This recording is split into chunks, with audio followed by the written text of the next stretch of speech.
Good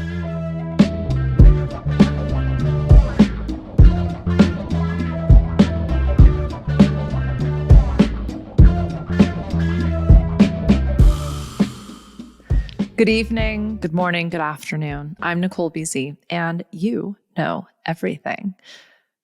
And you're really going to know this. This is not anything new. This has absolutely been inspired by the gorgeous people that I get to talk to all day, all week.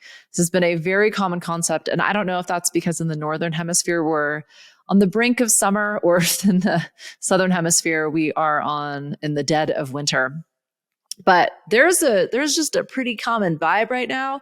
I mean, also let's not get into the existing economic, political, global doom factor that is looming over everybody, but it feels a little hard, even more effortful than usual. And that's saying a lot.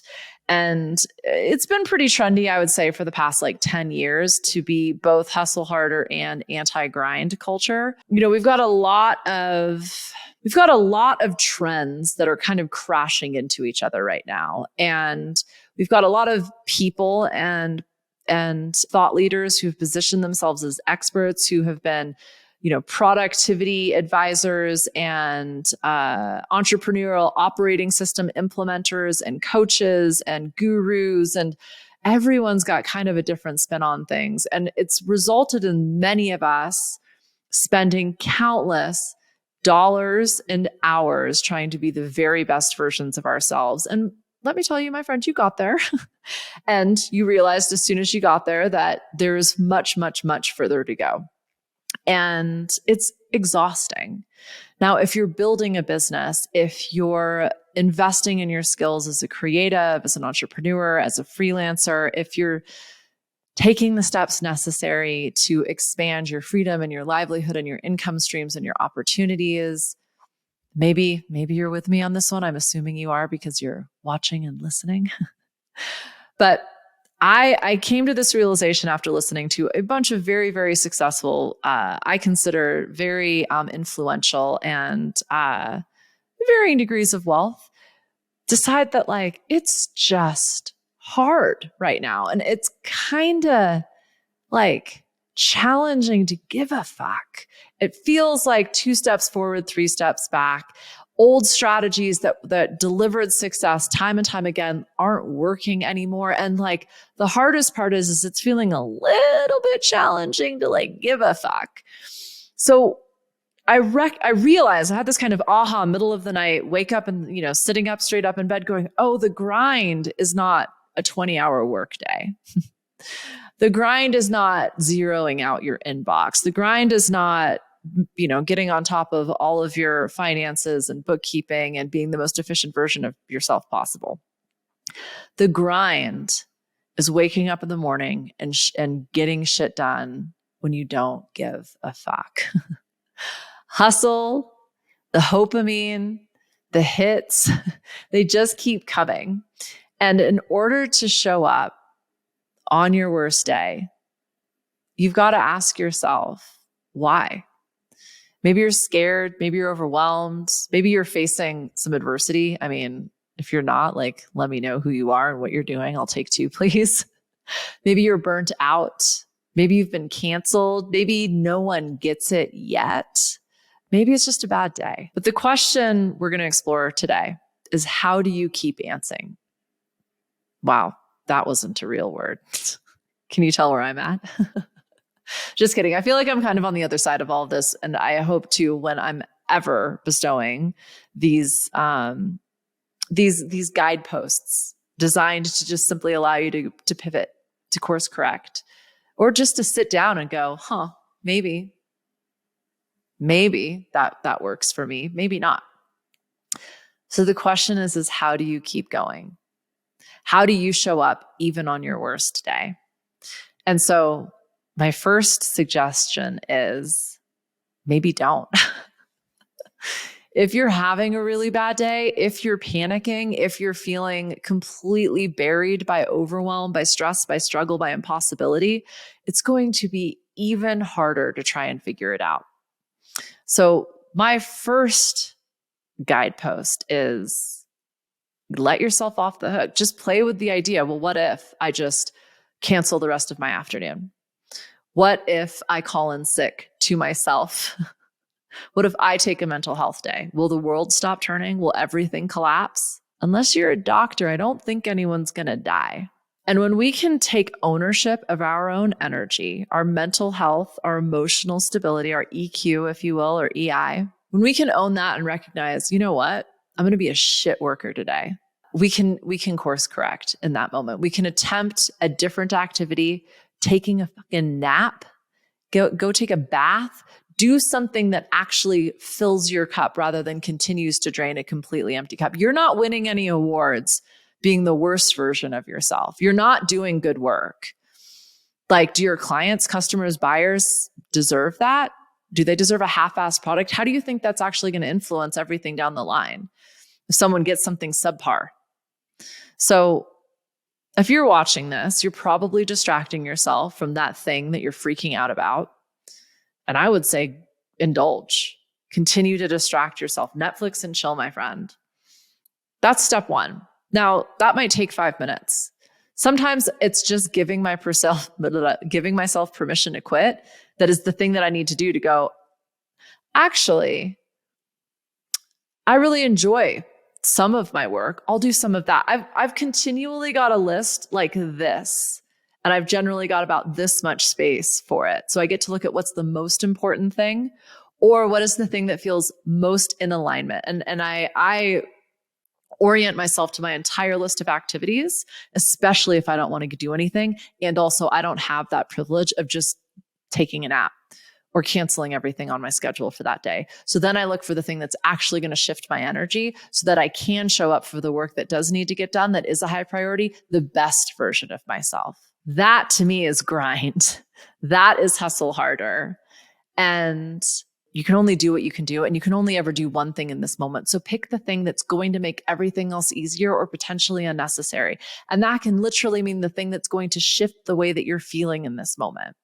That was a quote by Gary Keller, by the way, from the one thing, not my own words. I've been playing with this idea. I've mentioned this a lot because as I play with it, as I implement it, if it feels hard, if I'm super attached to the outcome, every time I tell myself, just go 1 more hour, just do 1 more episode, just answer 1 more email, just schedule 1 more call, just send 1 more outreach, I recognize I am pushing myself way past the point of success.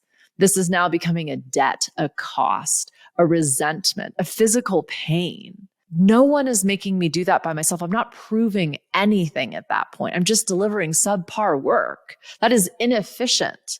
If you've not played with this yet, if you don't know what your best work feels like, tune into that, because anything outside of that is coming at a cost. There is a risk that is being introduced when you are overextending yourself, when you're putting yourself and your business in debt.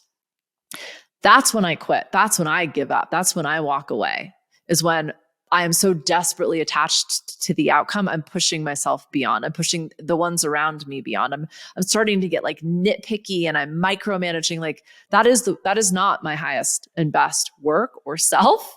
And it sucks for me and for everyone and everything around. If it feels easy, like every time I debate getting onto social media, it would be the easiest thing to not do it. That's when I ask myself to go just 1 step further. Because I've got it in me. In fact, I got a lot more in me. And usually when I take that little teeny baby step, I just open the app. I just like a post. I just write a fun comment. It unlocks something. It cultivates that energy that I'm in need of in order to be effective. Another thing I try and do, and I work with a lot of people on this, and this is one of my whereas the quit when it's hard, keep going when it's easy. That's a newer concept. This one, however, is as old as my professional career has been. How can I make this fun? Fun is one of my top values. And there are many things in my day-to-day work that I do not qualify as fun. However, they connect me to the fun. As an example, I'm actually not a procrastinator. I don't like having a to-do list like this with a million things on it that I know I'm never going to get to. So I chip away at things. That's how I work best. I encourage you to explore how you work best. I've created many podcast episodes about that, so look into some of those. But I know that if I call it my power hour, if I push through a handful of social media engagements, then I get a coffee. I get to go outside. I get to sit in the sun and read one of my really trashy fantasy novels that I am reading right now. I bake in rewards so that when this gets done, that like I get to have fun, and I can time it using like I use like 20 minutes on, 5 minutes off, 20 minutes on, 5 minutes, so on and so forth. And then I get a 15-minute break. Now, does that make the activity fun? No, but usually those activities are actually pretty mindless. It's everything that's going on up here about, I hate emails and I don't like doing social media. Like that's the hard part. When I release that shit and I just go, oh, it's 9 o'clock, it's power hour time. I get another cup of coffee at the end of this and I go get to sit outside and read trashy guys. Like that's fun. And then I know how that feels and I bring that feeling into the activity that I'm doing and I get through it so quickly and so easily. And I'm like, pew, pew, pew, I'm amazing. That's how we cultivate energy, right? Bill paying. This is one I talked about for a really long time because I had this huge blocker on my bookkeeping. I wasn't doing my end of month. I was letting my finances kind of slip. Then I had a lot of shame around that. Then it became really hard work. But you know what I do like? Money, honey. I ain't going to get no money unless I'm getting paid. I ain't going to get paid unless I'm sending out invoices, right? So, and most of my businesses, there's a few where payments are automated, like in the rental properties, property management portfolios. That's a little more set it and forget it. But even building out those systems for me is one of my least favorite things to do. However, when I start with what the money is going to connect me to, what the money allows me to do, how I feel when I've got money coming into my bank account, when I check my emails during my power hour and I get to see all of these payment receipts, like that feels pretty fucking great. That feels like I'm doing what I'm supposed to be doing. And I can, again, like even just talking about it, I get kind of like full body buzzes. Now I go back to my QuickBooks. Don't get me started on QuickBooks. I'm looking at you, QuickBooks. And Xero. We will soon be friends. But I can bring that energy into the activity. I can fire out a handful of invoices. It usually takes me less than 15 minutes when I'm on top of my shit. When I leave it, it then becomes this 3-hour behemoth, so on and so forth. So think about the desired end result. Why are you engaging in this activity? What is this activity going to do for you? How is it going to feel knowing that you did it and you did a fantastic fucking job and you're going to be as successful as you possibly can with it? Now do the thing. And honestly, like I remember doing this way back in the day when I couldn't pay all of my bills every month. I'd had to choose which bills were going to get paid. I then had to go to the grocery store and keep a mental account of every single grocery that was going into my grocery cart. And then I'd have to go to at the checkout counter. There was usually something that was going to need to get put back because I didn't have enough money for it. And that actually, I was going to say that felt really bad, but I'm kind of weird and I don't really mind those things. It was more the idea of like having to keep the mental math that felt hard. And like just knowing like which bill is going to, like which bill can I put off, which bill, like tracking that stuff. That's kind of where I fall over. I think lots of people talk about having shame. I'm just trying to be honest with you here. It would probably have been a better story if I just talked about like how fucking intimidating that made me, but I'm a little weird. It was the actually keeping track of everything. That's because like the details are like not my thing, right? But what shifted for me is when I realized I get to have a cell phone. At the time, that was not something that everybody had. And that cell phone allowed me to be able to do my business on the road, which opened up, I wasn't attached to a desktop computer any longer. I could sit there with my used Palm Pilot and send, oh my God, you guys, I can distinctly remember the first time I could send an email from my phone while I was at a gig. It was like, I can still feel that sense of exhilaration. I can bring that to me every time I open up my inbox. I can bring in that gratitude for even having the ability to have a cell phone, let alone pay for it. And the fact that I really like electricity, I use this, when I first started making real money and having to pay taxes. And when you're self-employed, like you better be saving for those taxes. And it's not coming out a little bit from every paycheck, depending on how you set yourself up. But I don't get me started on the whole tax argument. Okay. Like philosophically, I'm with you. Okay. However, until we figure out another situation, this is where we're at. We pay taxes depending on how you set your finances up. I see you too. I like roads. I like the electrical grid. I like the thought that I could call 911 if I need to. And ultimately, like, I participate in society. I feel like it's the cost of doing business.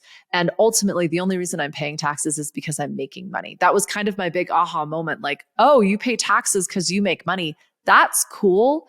So these were a lot of silly examples about my own personal experience that helped me transform the least favorite of my activities, the grind in my day-to-day, into things that I willingly and positively did, which got me much, much better results and ultimately made the work so, so, so much easier. So if something feels like a grind, if your work in general feels like a grind, how can you change your approach? And I get we're not designed to be masters of all, right? Most of us have a few areas of expertise. And then we're like, okay at some things. And then ultimately we should just not, like, I should never do my calendar. I cannot, I don't know if there's like a neurodivergence thing going on there. I don't know what my handicap is, but I consistently and constantly F up my calendar. And I get it. It's a belief. I can reprogram that. Totally cool. I'm with you. And also, like, I fucked up my last live like yesterday or last week. Well, yeah, anywho. In this grind state, in a hustle state, we're probably having to do things we're not good at. My assistant had a mental breakdown. It was not my fault. I think as we're creating healthier, more inclusive workspaces, we're also going to be dealing with a lot more what you were deemed as personal problems in the workplace. And one of my people experienced that. I hope that I was very supportive with it, but ultimately, they let me know that they were struggling, and I let them know like they should take the time to take care of themselves. And that meant an immediate stop work. And I had to take care of my calendar, and I know I'm not good at it. I can let people know, I can warn them. I talk a lot about it. I make my weaknesses very, very, very obvious because I'm okay with them. I get that, like, the reason I'm not good at that is also because I have 8 different commitments in terms of volunteer opportunities, business, and community event commitments. I have 8 different calendars that I'm working with. A lot of software apps don't even do that, let alone the way that I want to cultivate my productivity and my time. So I have a unique situation, just like you, and I'm not always going to be perfect at it, and that's okay. So to summarize, this was a quick one. Ask yourself, why does this feel hard right now? Is it okay for it to feel hard right now? Creating like a succinct container for challenge. I had one of my mentors offer me this reframe. What if right now is just about rebuilding my financial security? And it's not going to be fun, even though fun is one of my top values. Are we okay with that for a couple months? What if by investing in my family, my business suffers? I'm not saying that needs to be a reality. I would 100% agree that you can have everything you want exactly the way you want it. And also, that might not be showing up in this exact moment. Can I accept that? How will I show up in this moment knowing that I might be trading off momentary comfort for longevity and sustainability and success? You get to create your reality, and you're co-creating it with everybody else on this earth right now. If it feels hard, there are a few different ways, a few very simple ways you can reframe it. Change your situation, change your approach, or accept it and think about what's on the other side of this and bring that desired experience into the now. I think that's all I got on this. I just thought it was, I thought it was worth sharing because you see so many people talking about it doesn't have to be hard. You don't have to hustle. It doesn't have to be a grind. And I totally agree with that. Also, sometimes it might be. And how do we kind of accept reality, surrender, go limp? Because we know that when we go with the flow, that makes it easier. But recognize the flow might be a raging fucking rapid, and you might not have a boat or a paddle. You might not even have a life jacket, but like, it's only going to be a rapid for a few bends in the river and a few rocks. Put your feet out, protect your important bits and pieces, and go with the flow. So I hope that helped. Maybe if there's the one thing you're taking away from this is it's you're not alone.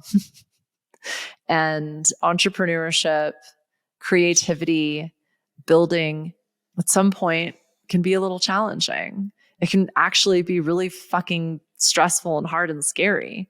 As soon as you bring awareness to that, give yourself permission, take a break, take a beat, take a pause, give yourself some space to reframe, think about this differently, create some change. And then let go of the wheel, my friend. You're going to be good. You got here. You can look back on every single time you ever thought like, I'm not going to make it. And yet here you are, made. It's likely going to take something different to get to the next spot. And you might not know what that is yet. That's okay. Go with the flow. Trust, release. Thank you so much for being here. Find me in the Discord container. It is free. Link is below. I'm probably doing something fun online. NicoleBZ.com is where you're going to figure out what that is. And I cannot wait to see you in another fun space. Thank you again. I love you. I wouldn't be doing this without you.